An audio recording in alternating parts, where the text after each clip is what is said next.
Bonjour à tous et bienvenue dans Voyons voir. Dans ce numéro, direction Saint-Étienne. C'est au cœur de la métropole ligérienne que se trouve la plus ancienne cinémathèque de France. Ici, depuis près de 100 ans, on conserve, produit et diffuse un patrimoine exceptionnel d'archives régionales tourné durant tout le XXe siècle. Un trésor made in Auvergne-Rhône-Alpes sauvegardé aujourd'hui grâce au numérique et par une équipe menée par Antoine Rava. Antoine Rava, bonjour.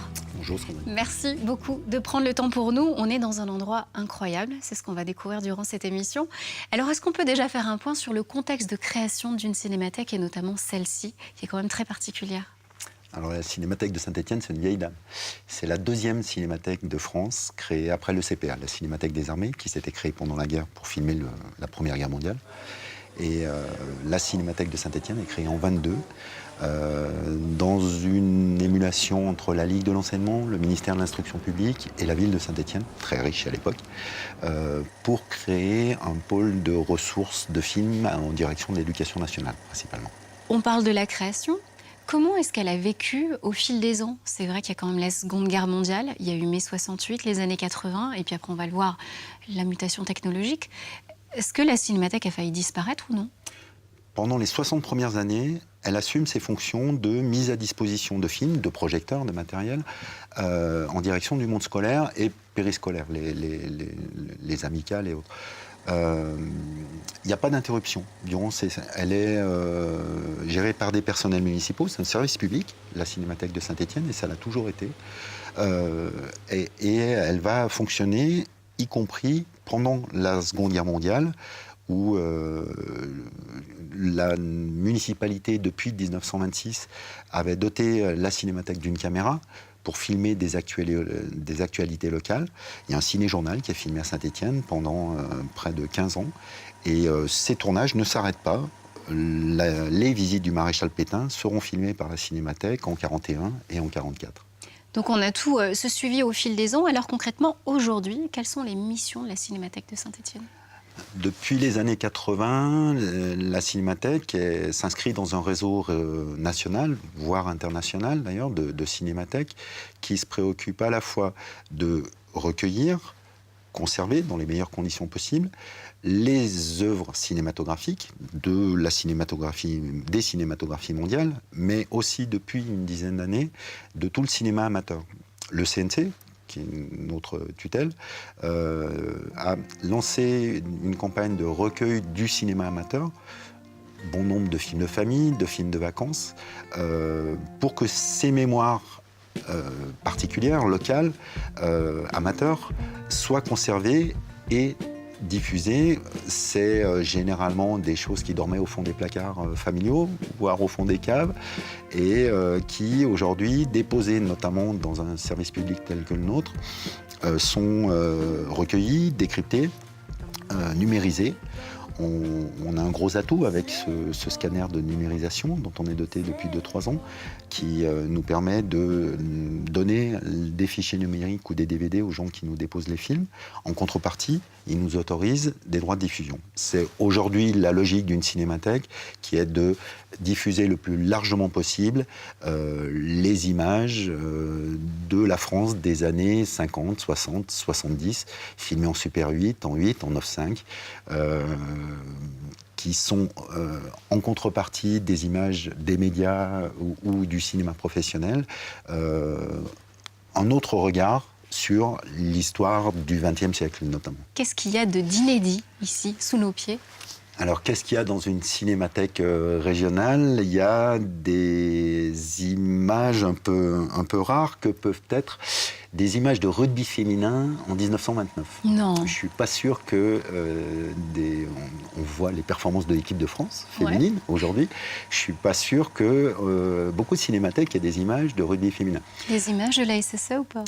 Ah oui, bien évidemment. Alors, on ne peut pas parler de Saint-Étienne sans parler d'images de mine. On a la mine, 100 ans d'images de mine dans ces images, y compris les images du fond. On a les fonds de charbonnage de France, notamment, et puis les grandes années de la SS. J'ai sur les étagères tous les matchs de la Coupe d'Europe, des années Coupe d'Europe, de 74, de 76, sans avoir les droits de diffusion qui sont à l'UEFA. Mais on a toute l'histoire du club, toute l'histoire du stade, toutes les différentes étapes, de la construction du stade en 1928 à la rénovation pour la Coupe d'Europe de 2015. Et je rajouterais même, je crois avoir vu sur des étagères les archives de TL7 Saint-Étienne. 28 nos cartons, amis de notre télé locale. 28 cartons, les 4 premières années de TL7 dont on attend un stagiaire pour venir nous aider à les décrypter quand même, ces images. Ça va être fait. Donc pour alimenter ce beau catalogue, vous avez votre équipe qui travaille. On va aller les voir. Merci beaucoup, Antoine. Merci bien. Les collections de la Cinémathèque de Saint-Étienne sont visibles lors des projections proposées gratuitement. À venir, une très belle rétrospective de mai 68, le programme sur le site de la ville. Pour l'heure, direction Grenoble, où la Cinémathèque organise quant à elle depuis 40 ans un festival du film court joué en plein air et gratuitement. C'est un bruit qui ferait frémir n'importe quel cinéphile, celui d'une bobine qui défile. Mais à la Cinémathèque, les bobines ne sont pas les seuls trésors que l'on peut trouver. On a énormément de documentation et là, on va découvrir la salle des archives avec un certain nombre de trésors qui nous attendent juste derrière la porte. Créée en 1962 par Michel Varenne, la Cinémathèque de Grenoble est une vraie machine à remonter le temps. Au milieu de ces dossiers se trouvent des éléments rares qui, même à l'heure du numérique, ne se trouvent pas sur Internet. On se rend compte, en fait, nous, au quotidien, qu'on a des éléments dans ces collections, dans ces dossiers qui ne payent pas de mine, qu'on a des choses qui sont nulle part ailleurs. Par exemple, certains réalisateurs français connus, je sais pas, comme Catherine Corsini, ont donné une grande partie des éléments documentaires sur leurs films à la Cinémathèque de Grenoble. En plus des 8500 copies argentiques de films, dans ces dossiers se trouvent des scripts, des scénarios, des dizaines de milliers de photos ou encore 24 000 affiches. La Cinémathèque est bibliothèque associée de la ville de Grenoble. À ce titre, elle possède 4000 ouvrages sur le cinéma ou encore des revues, certaines de véritables trésors vieux d'une centaine d'années. Les mystères de New York, 1916, vous voyez que la collection est tout de suite plus importante, avec plein de détails qui sont vraiment amusants, donc 25 centimes l'épisode complet, les romans cinéma tous les jeudis.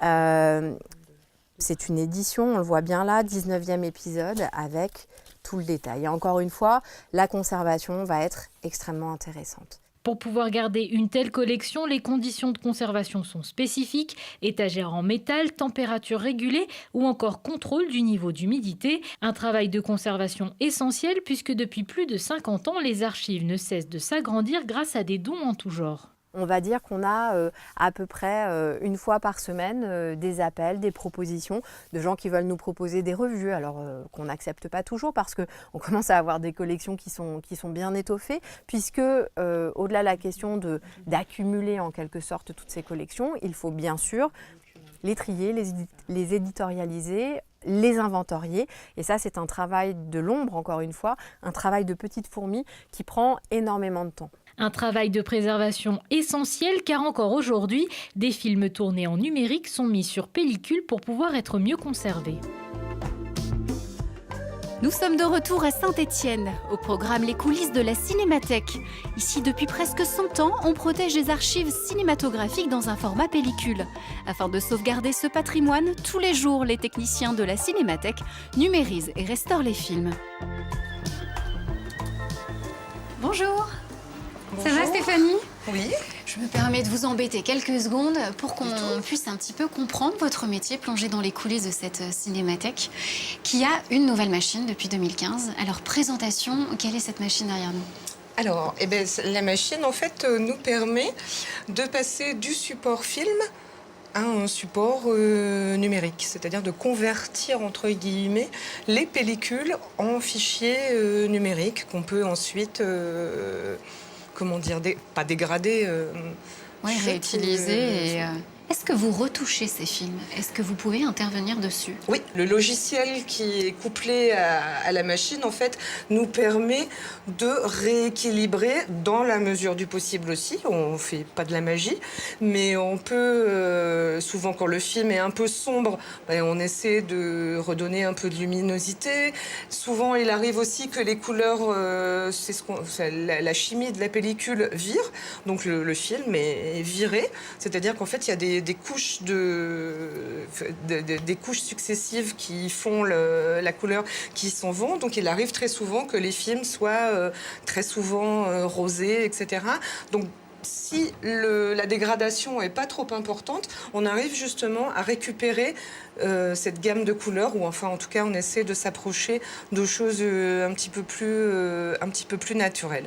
Qu'est-ce qui vous plaît dans cette mission-là de restaurer ce patrimoine? Chaque bobine, c'est inédit. C'est-à-dire que c'est... Ah oui, c'est un instant. Alors après, forcément, ils ne présentent pas tous le même intérêt, mais on sait que quand on va découvrir une bobine, ce sera forcément, je veux dire, voilà, quelque chose d'unique que, au moment où on le découvre, en fait, à part celui qui a filmé, personne n'a jamais vu ces images-là. Donc il y a un petit côté... privilège. Et donc justement, ça vous donne aussi le privilège d'avoir quelques perles, des petites pépites, et je crois qu'il y en a une dans ce film. Vous m'avez dit, Sandrine, il y a une petite surprise à la fin de ce film de famille. Alors là, on a un film en fait qui est, on va dire, un amateur éclairé, puisque le film est monté.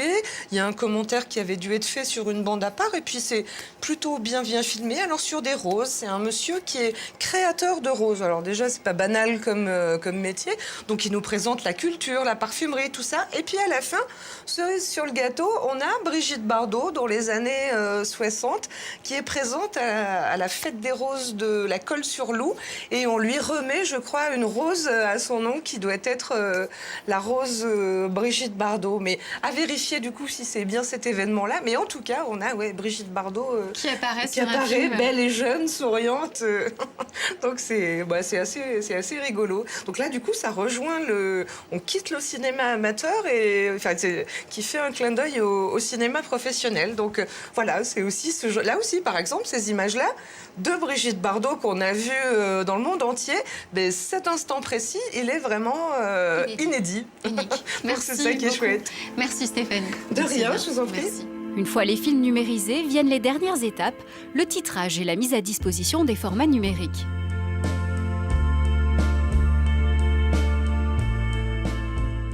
La Cinémathèque de Saint-Étienne regorge de films uniques. Grâce au numérique, ces archives seront bientôt visibles par tous. D'ici là, sachez qu'une collection d'outils cinématographiques, des films en salle et infos audiovisuelles sont à découvrir sur site.